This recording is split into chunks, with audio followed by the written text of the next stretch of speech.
할렐루야. 예, 오늘 설교 제목은 수건을 벗고 드리는 예배인데 다 수건 가져오신 분은 없는 것 같습니다. 예, 썰렁하죠. 예. 우리가 예배를 지난주에 예배에 대한 이야기를 세 번째 시리즈로 설교를 하고 있습니다. 예배를 드릴 때 우리가 예배의 궁극적인 목적은 하나님을 만나고 가는 거라 그랬습니다. 근데 하나님 눈에 보이지 않고 영이시니까.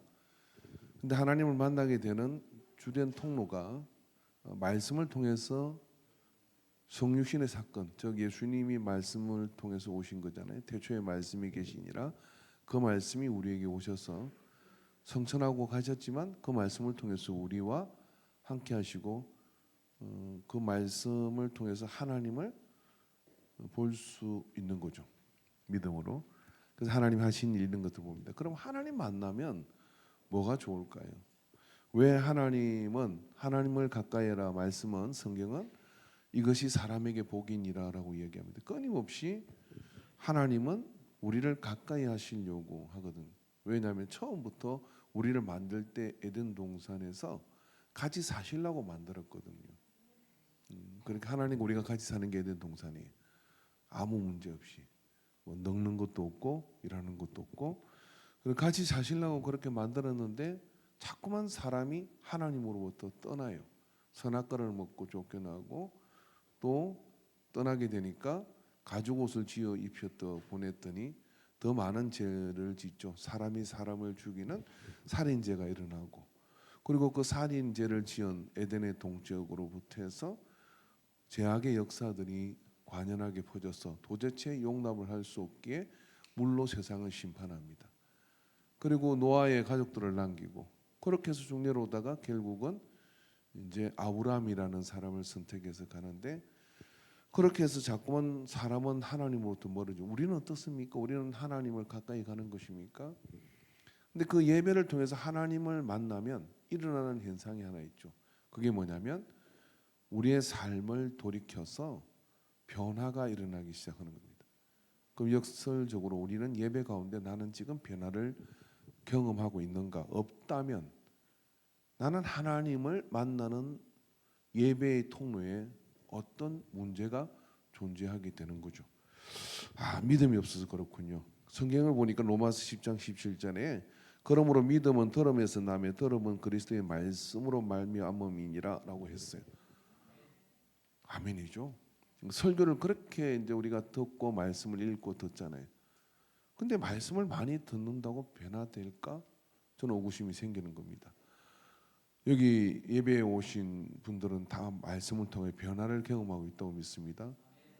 그러나 가끔 설교자는 여전히 예배 시간에 고개를 숙이고 자고 있거나 오늘 다 눈을 다 뜨고 있는 그리고 남 아내를 따라와 가지고 내가 와준 곳으로 일주일의 평화를 위해서 자리를 매김하고 있는 1년, 2년, 3년, 5년, 6년, 10년 믿음이 참 생기지 않아요. 말씀이 들으면서 믿음이 생긴다 그러면 10년 좀 말씀을 들었으면 믿음이 생겨야 되는 거잖아요. 왜 안 생기는 걸까요? 들으면서 믿음이 생기는 게 진리이고 맞는데 뭔가 빠진 것 같은 거예요. 자, 여러분 초대교회 다메섹 도상에서 찬란한 영광의 빛의 비춤을 받아가지고 팍 꼬꾸라진 사람이 있었어. 그 사람이 누구냐면 사도 바울이거든요. 이 사도 바울은 여러분 사도 바울이 예수 믿는 사람들을 핍박하고 다닐 때 그가 예수님의 말씀을 듣지 않았겠습니까? 사도 바울 같은 그런 성격을 가진 사람은요 자기가 확신이 들지 않고 판단이 들지 않으면 행동하지 않는 사람이 누가 까라고 해서 까는 사람이 아니에요. 자기가 보건대 분석을 해보건대 예수는 이단이고 예수를 추종하는 자들은 다 죽여 없애야 된다고 하는 명백한 신성 모독의 단계에 들어있는 예수 제자들을 잡아 죽이는 것을 업으로 삼아가지고 열심히 특심했어. 하나님에 대한 열심을 가지고서 쫓아가던 사람입니다. 그가 서대반이 돌로 맞아 죽는 그 처형장에서 서대반의 놀라운 설교를 들었죠. 그러면 서대반이 저들을 향해서 아버지 저들의 죄를 저들에게 돌리지 마옵소서라고 얘기하며 그의 얼굴이 그렇게 많은 비난과 핍박 가운데서 천사처럼 바뀌는 걸 보고도 사도 바울의 믿음이 생겼습니까? 사도 바울은 그 더러움의 원리에서 벗어나 있었습니다. 그런데 말입니다. 로마서 1장 17절에 복음에서는 하나님의 의가 나타나서 믿음으로 믿음에 이르게 하나니 기록된 바 오직 의인은 믿음으로 말미암아 살리라고 한가 같으니라.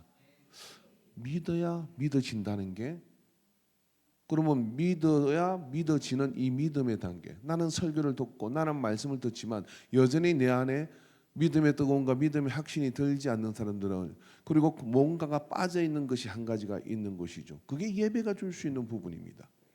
우리는 예배에 반드시 이 부분을 간과하거나 빼서는 되지 않습니다. 그게 뭐냐면 영광의 기능을 이해해야 하는 겁니다.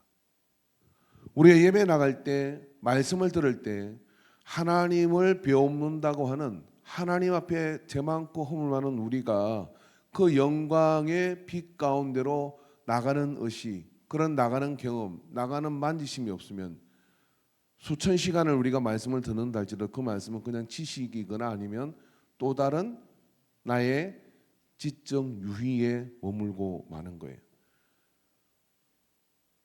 저는 대학교 신학대학 4학년 때 얼마 전에 왔다 간 김종희 선교사님하고 거기 또 다른 다리가 불편한 선교사님 한겨울에 겁도 없이 엑셀 자동차를 타고 태백시 강원도 태백시 마하리라고 하는 동네에 있는 예수원을 갔던 적이 있습니다. 강원도의 길이 그렇게 겨울에 험한 건 줄 알았으면 안 갔을 것 같아요. 근데 그냥 그런 계획을 세우고 갔어요. 그곳에 가서 거기는 좀 독특한 성공회의 그런 수도원이었는데 개신교회에 들어갑니다. 근데 거기서 제가 경험한 것 한 가지는 바로 이것 영광이었습니다. 그게 뭐냐면은 특별한 많은 말과 많은 어떤 것들이 없지만 친밀한 교제와, 그리고 저녁이 되면은 산 좁은 골짜기에 자매들이 그 기도불이 이렇게 있는데 실내에서는 침묵기도를 해야 되고요, 산속에서는 소리내어 기도할 수가 있습니다. 그 좁은 골짜기에 은하수의 별들은 반짝이고 날씨는 무척 추운데 골짜기 사이사이에 있는 기도실에서 누군지는 모르지만 울려 퍼지는 가냘픈 기도 소리가 이곳저곳에서 일어납니다. 어떻게 음악으로 행용할 수 없는 하나님의 영광스러운 밤을 거기서 경험을 했습니다. 아, 이거구나. 그리고 그곳에 있던 2박 3일의 시간은 저한테는 마치 천국에 있는 것처럼, 세상을 떠나 있는 것처럼 황홀함과 영광스러움 속에 젖어 깊은 인상과 삶에 대한 여러 많은 것들을 주의 음성을 듣는 시간이 되었어요. 우리는 여러분 예배 가운데 이 영광의 기능을 주목해야 하는 겁니다. 이 영광이라는 말은 예카르라는 말인데 구약적 용어로 이것이 쓰이는 부분들에서는 무게라고 그렇게 의미가 규정지어집니다. 영광, 하나님을 만날 때 사람이 가지는 그 중량감과 무게감, 그것이 우리 속에 예배에 먼저 들어져 있을 때 그 영광 속에서 우리는 하나님을 배우게 될 때 뭐가 일어나냐면 변화가 일어나게 되는 것. 바울은 심각한, 그리고 아주 매우 중요한 우리의 예배가, 우리가 드려지는 예배가 이 영광스러움의 기능이 뭔지를 이 말씀을 통해서 설명하고 있습니다. 그 사건을 우리가 알기 위해서는 출애굽기 34장 29절에 25절의 말씀을 주목해 봐야 되는데, 오늘 고린도후서 3장에서 말하는 바울의 이야기는 여기가 배경입니다. 모세가 그 증거의 두 판을 모세의 손에 들고 시내산에서 내려오니 그 산에서 내려올 때 모세는 자기가 여호와와 말하였으므로 말미암아, 같이 읽읍시다. 얼굴 피부에 강체가 나나 깨닫지 못하더라.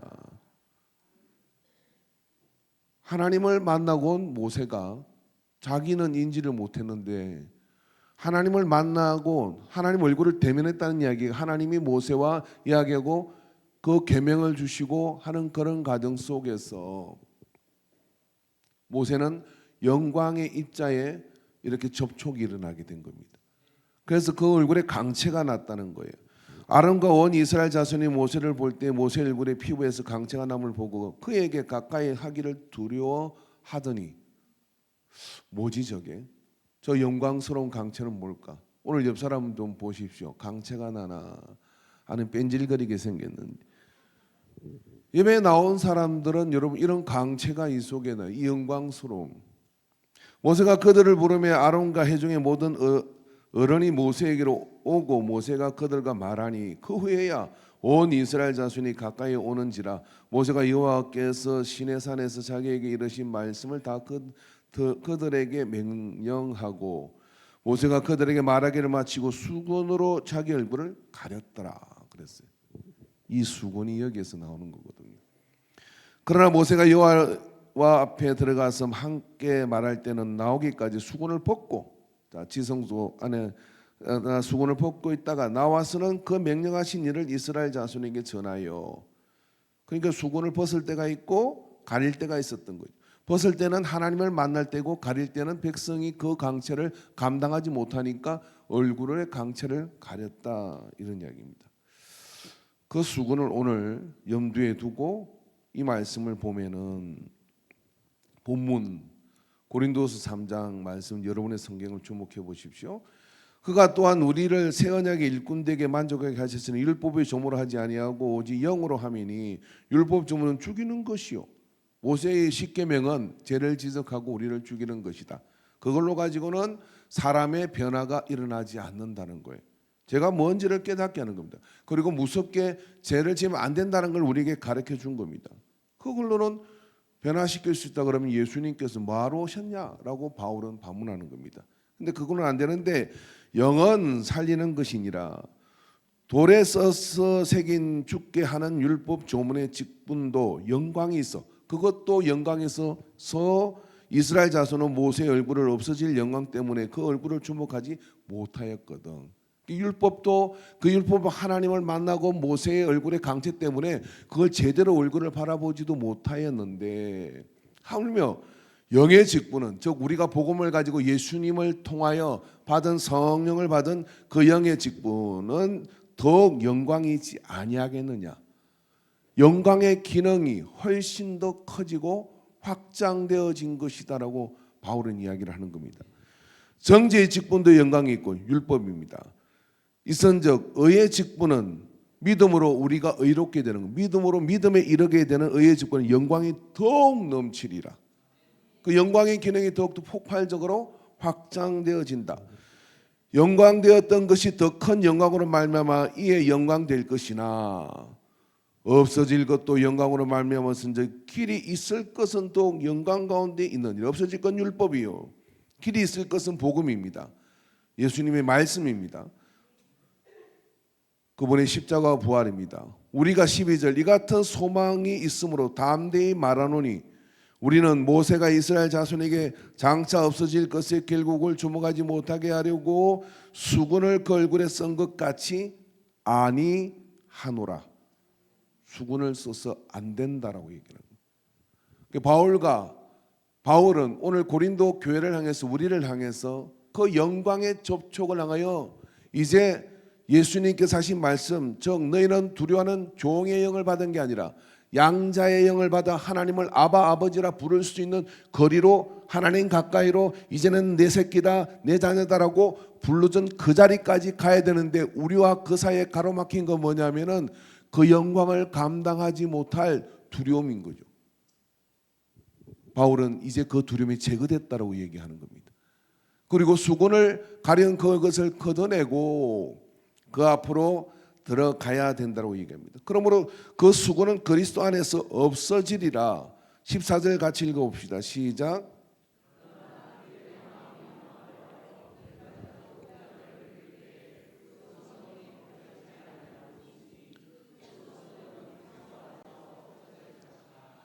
이게 그 말인 거예요. 그 수건을 그 수건을 하나님이 가리신 게 아니에요.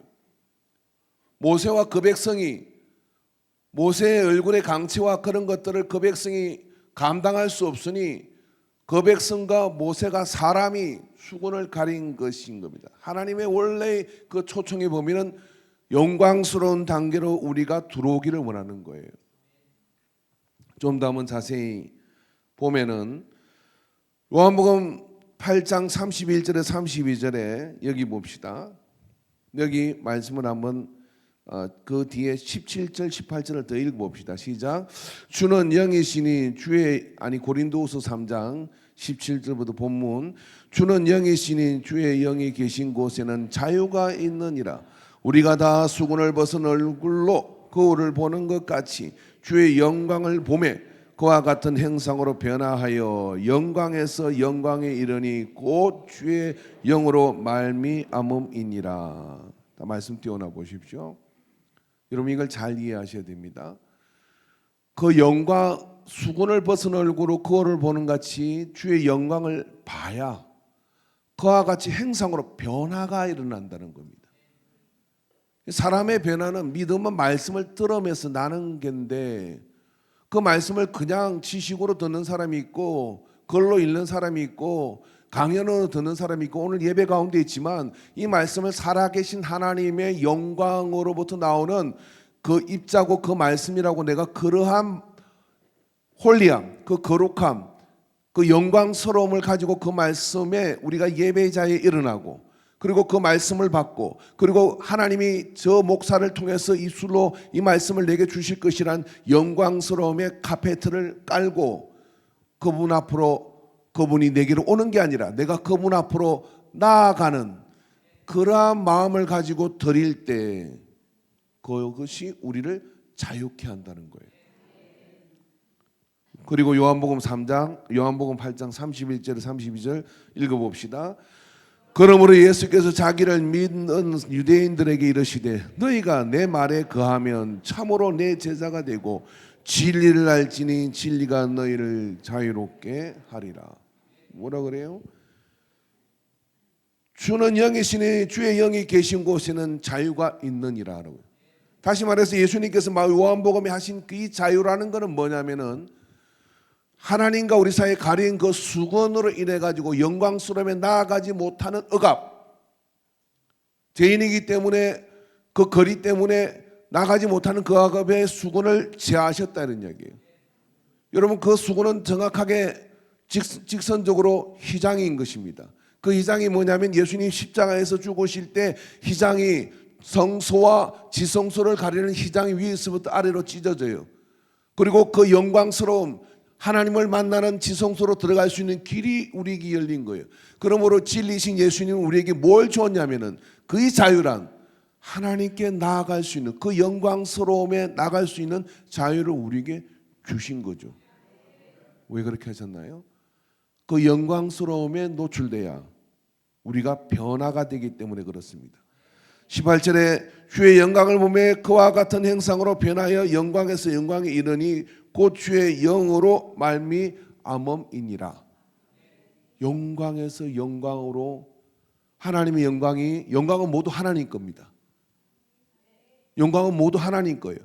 그 하나님의 영광스러움을 내가 돌릴 때 그 영광의 빛이 내게로 비추게 될 때 우리는 그 영광스러움에 끌리게 돼 있는 거예요.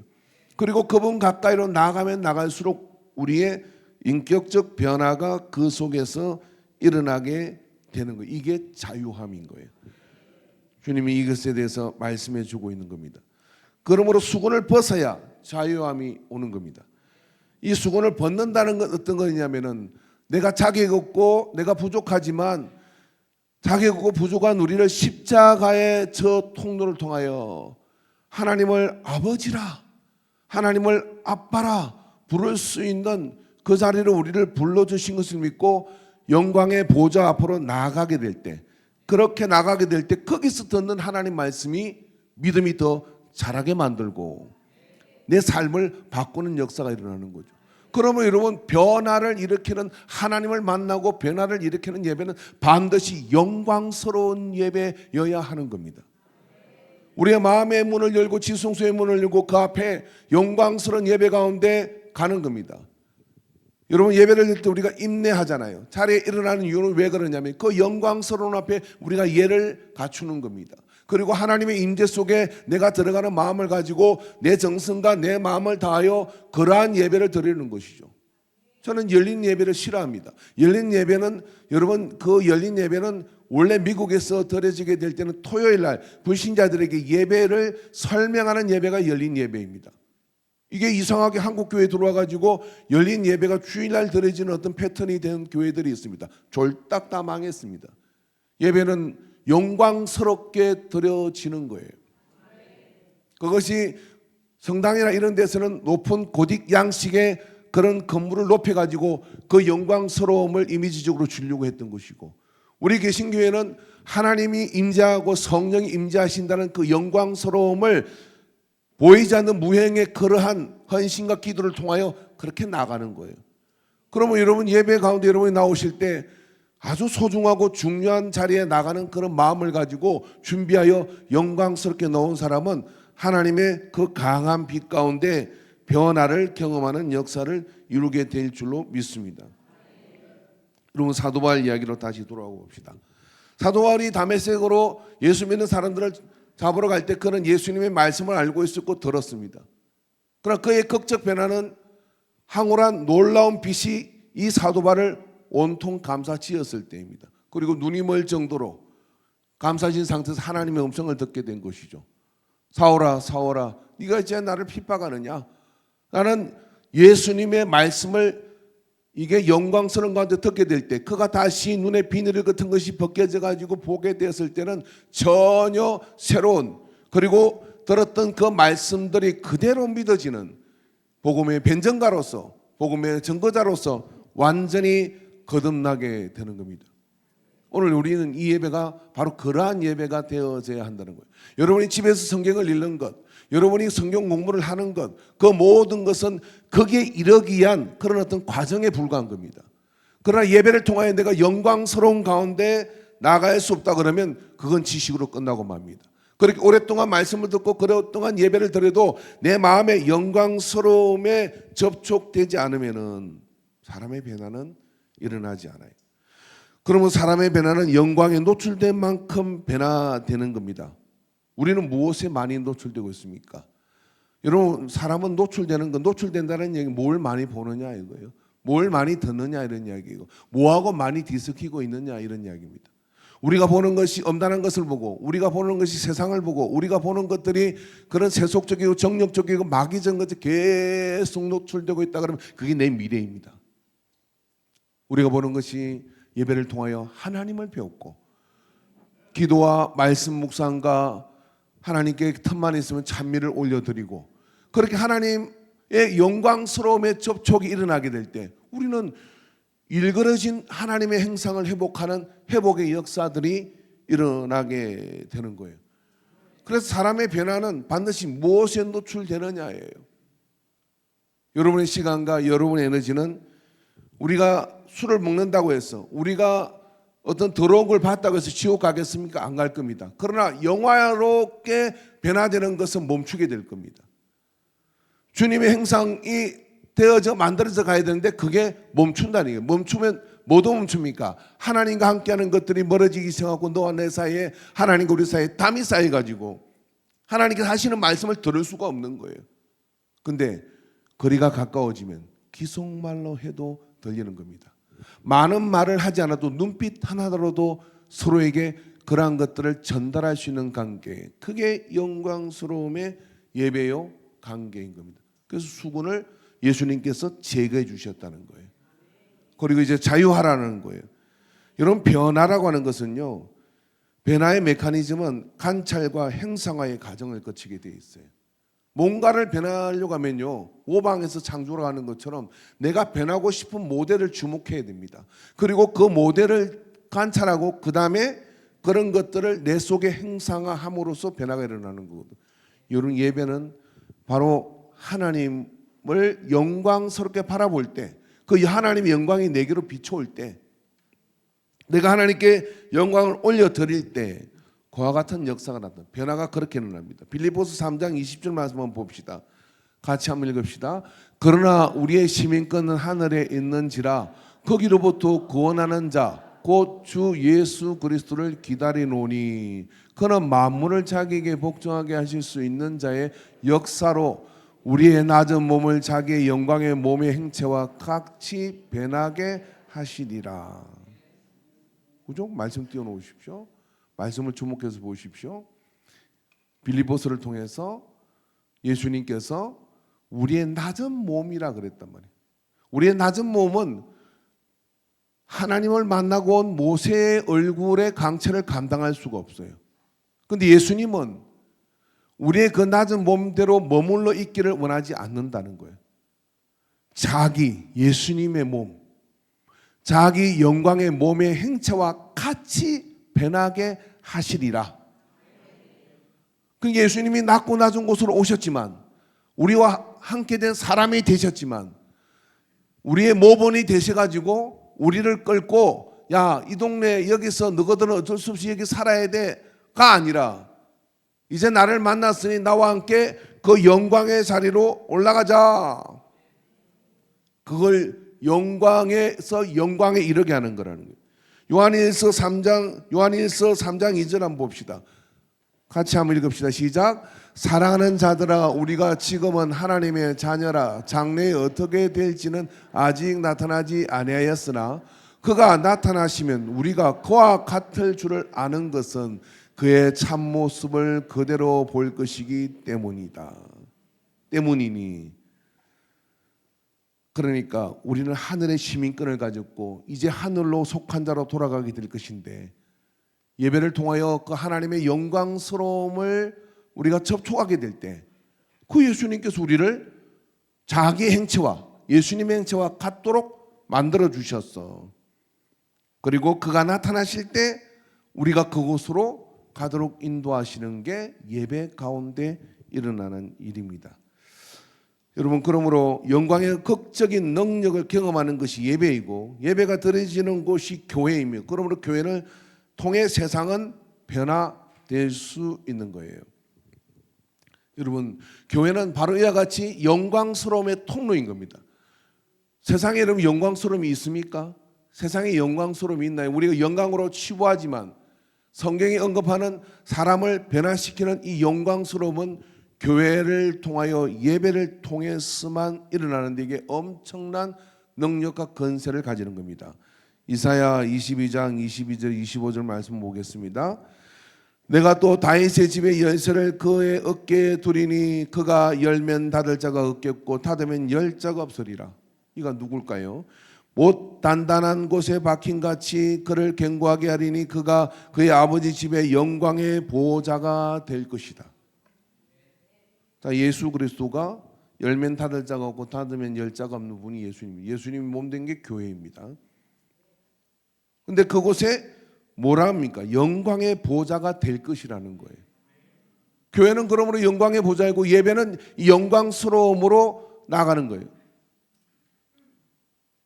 24절 봅시다. 그 아버지의 집의 모든 영광이 그 위에 걸리리니 그 옷순과 속속되는 각 작은 그릇곧 종지로부터 모든 항아리까지니라.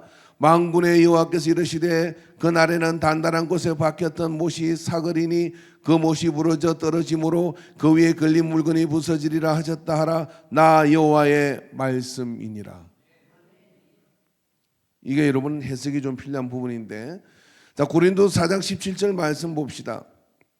우리가 잠시 받는 한난에 경한 것이 지극히 크고 영원한 영광의 중에 한 것을 우리에게 이루게 합니다. 영광은 중한 거라네요. 중량이 있는 거래요. 그렇기 때문에 그 영광이 얼마나 무거우냐면 그 못이 끊어져서 그게 쏟아질 정도로 영광은 무게가 있고 중요한 겁니다. 근데 그게 어디로 쏟아졌느냐? 예수 그리스도를 통해서 우리에게 교회의 그 영광이 임한 겁니다. 계시록 3장 7절 한번 볼까요? 열면 닫을 자가 없고 닫으면 열 자가 없는 자가 누구냐면은 여기에 이렇게 되어 있습니다. 빌랄델비아 교회의 사자에게 편지하라. 거룩하고 진실하사 다윗의 열쇠를 가지신 이 곧 열면 닫을 사람이 없고 닫으면 열 사람이 없는 그가 이르시되, 재림주의 모습을 여기서 이렇게 지칭합니다. 다윗의 열쇠를 가진 자, 영광의 보좌에 앉은 자. 이게 뭘 말하는 것일까요? 마태복음 16장 18절에 19절에 예수님은 이 부분을 염두에 두고 이렇게 말씀하십니다. 또 내가 네게 이르노니 너는 베드로라. 내가 이 반석에 내 교회를 세우리니 음부의 권세가 이기지 못하리라. 그렇지요. 영광의 보호자는 음부의 권세가 이길 수 없는 겁니다. 내가 천국의 열쇠를 내게 주리니 누구한테 줬다는 겁니다. 다윗의 열쇠를 천국의 열쇠인데 이거를 교회에다가 줬다는 거예요. 같이 읽읍시다. 시작. 내가 천국의 열쇠를 내게 주리니 내가 땅에서 무엇인지 매면 하늘에서도 매일 것이요 땅에서 무엇이든지 풀면 하늘에서도 풀리리라 하시고, 예수 그리스도의 몸된 교회를 통하여 예배를 통하여 영광스러운 보좌 앞으로 나아갈 때, 그 영광스러움의 통로가 열리게 될 때, 우리가 그 예배를 통하여 주의 말씀을 듣게 될 때, 그곳에 천국의 열쇠가 이곳에 주어져 있는 거예요. 그러면 예배는 결코 헛되이 드려서는 안 되는 겁니다.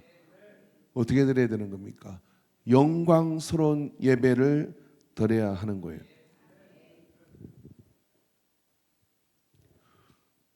사도 바울은 오늘 고린도 교회를 향해서 은사가 난무하고 여러 가지 많은 그런 영적 현상들이 일어나는 그곳에 정말 하나님께서 사람을 변화시키는 게 은사가 아니라 성령의 그런 어떤 여러 가지 능력이 아니라 하나님 앞에 수군을 걷고 그 영광스러움으로 나아가는 그러한 예배를 통하여 우리의 삶이 하나님의 형상으로 변화되고 그것이 천국의 열쇠이고 다윗의 열쇠이며 건세라는 사실을 말씀해 주고 있는 겁니다. 그러므로 예배를 제껴놓고, 그러므로 영광스러운 예배를 배제하고 뭘 어떻게 한다는 것 자체가 이런 변화로 이르는 잘못된 길에 들어서는 겁니다. 그러므로 여러분 예배를 회복하시기를 주의 이름으로 축원합니다. 어떤 예배를 회복해야 되느냐면 그 놀라운 빛 가운데 사도 바울이 다메섹의 길거리에서 하나님의 그 빛 가운데 빛의 비춤을 받고 완전히 삶이 달라지는 것처럼 우리가 주의 말씀을 받는 그릇도 그 영광스러운 예배 가운데로 나갈 때 그런 역사가 일어나게 되고 그것이 교회 생활이고 예배 생활인 겁니다. 사랑하는 성도 여러분, 오늘 2026년 이 한 해 여러분이 예배가 삶의 중심이 되기를 바랍니다. 그 예배를 통해 하나님을 만나기를 원합니다. 그 예배를 통하여 하나님을 만나는 그건 영광스러움의 경험입니다. 세상 어느 곳에서도 경험할 수 없는 영광스러움, 한밤중에 불꽃놀이 하는 것하고 비교할 수도 없고 LED로 온 공간을 감싸지 가지고 저 라스베가스에 가면은 들어가는 입장료가 35만 원짜리 돔이 있대요. 뭐 3조를 들여가지고 지은 거래요. 제가 거기 한번 가볼 예정입니다. 그 갔던 분이 이렇게 얘기하더라고요. 그냥 세상에 딱 한 가지만 구경을 하면 그거 구경하고 싶다고. 다시 갔다 온 사람이 그러더라고요. 뭐 황홀하기가 이럴 데 없대. 저는 안 봐도 알 것 같아요. 어떤 느낌인지. 그러나 그것하고도 비교할 수 없는 하나님의 영광이 내 모든 삶을 빛으로 감싸지는 경험을 예배 가운데 하고 있느냐 이런 이야기입니다. 그 예배 가운데 그런 영광스러움이 매 예배 때마다 내 심령 속에 임하게 될 때 말씀이 들릴 때 믿음이 자라고 믿음에서 믿음에 이르며 영광에서 영광에 이르는 형체의 변화가 일어나게 되는 것, 이게 예배인 겁니다. 우리는 그런 예배를 세워가야 됩니다. 우리는 그런 예배를 만들어가야 됩니다. 여러분 이 11시에 이 땅에는 얼마나 많은 교회들이 예배를 드리겠습니까? 여러 가지 방법으로 예배를 드릴 거고 그 모든 예배는 영광스러운 예배입니다. 그 중에 우리의 예배 역시 더욱더 영광스러운 예배여야 됩니다. 그 영광스러운 예배로 나갈 때 삶의 변화가 말씀이 그 속에 담기는 것입니다. 오늘 여러분 예배 나오면서 예배를 준비하는 사람들은 어제 저녁에 주보를 보고 정말 묻기가 겁나는데 본문을 읽고 오신 분 한 명, 아침에 와서 읽으신 분, 지금 어쩌다 앉았는데 본문을 보고 이 말씀이 뭘 가지고 얘기하는 그런 분들은 이 말씀을 이해하기가 굉장히 어려울 거예요. 어젯밤에 이 말씀을 읽은 분들은 영광 도대체 이 영광은 뭔가 하는 그런 생각이 들었을 거예요. 그리고 그 수군은 또 무슨 수군인지 출애굽기를 찾아봤을 거예요. 그렇게 하고 온 사람이 여기 앉아 있습니다. 앉아 있는 것 자체에 주님의 은총이 그곳에 임하는 겁니다. 그리고 그 영광스러움 앞에 내 마음이 이미 그 말씀을 들을 때 내 삶 속에 하나님을 말씀 가운데 배웠고 돌아갈 때 인격적 변화, 물리적 삶의 변화, 질병의 고침, 이런 역사들이 예배 가운데 일어나게 되는 거거든요. 그게 임재인 겁니다. 그런 임재가 가득 찬 예배가 우리 가운데 드려지기를 간절히 소망하는 거예요. 그런 예배의 승리자가 되고 그런 예배의 촉매자가 되시길 바랍니다. 할렐루야. 수건을 많이 쓴 사람일수록 뒤로 갈 가능성이 높아. 수군을 벗은 사람일수록 앞에 올 가능성이 높아요. 주여 내가 더 가까이 가오리다. 주여 내가 더 가까이 가. 사역 가운데로 나가고 헌신 가운데로 나가고 사랑 가운데로 나가는 그런 적극적 예배, 구경꾼의 예배가 아니라 적극적 예배자로서 하나님 앞에 나오는 은총이 임하기를 주의 이름으로 축원합니다.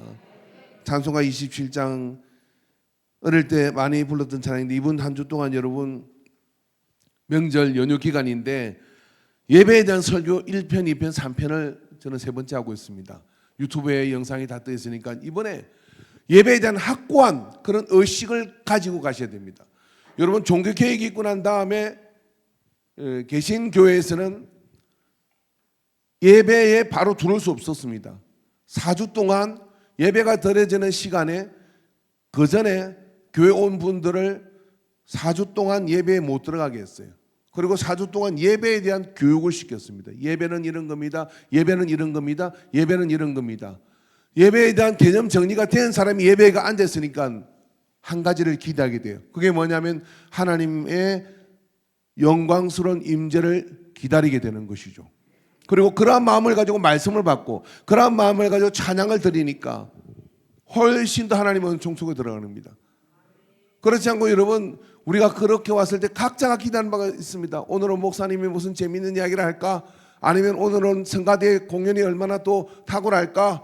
음박자가 맞는지 이런 것 저런 것 신경 써서 영광은 온데간데 없어지는 거예요. 오직 한 가지를 희망하는 겁니다. 아버지여 내 삶 가운데 하나님의 영광의 은총이 임하오니 아바 아버지라 부르고 예수 그리스도의 십자가의 다리를 건너 그분께로 가기를 원합니다는 열망을 가지고 나가는 자는 예배에 승리하고 돌아가는 거예요.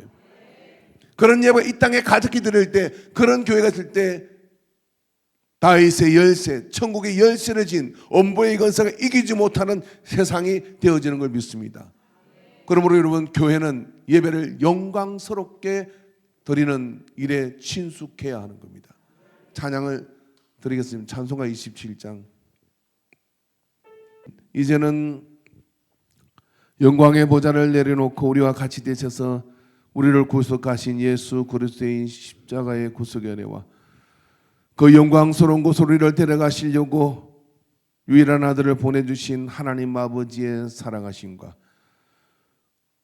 성령 하나님의 인자하신 교통하신 감화하심으로 우리를 그 영광의 광채로 감싸주시는 성령님의 역사하심이 오늘 이 예배를 통하여 늘 평생의 예배 가운데 그 영광스러움으로 영광에 이르는 그 간격을 놓치지 않을 것을 작정하는 변화를 멈추지 않을 것을 작정하는 모든 예배자들의 머리 위에 이제로부터 영원토록 함께 있을지어다.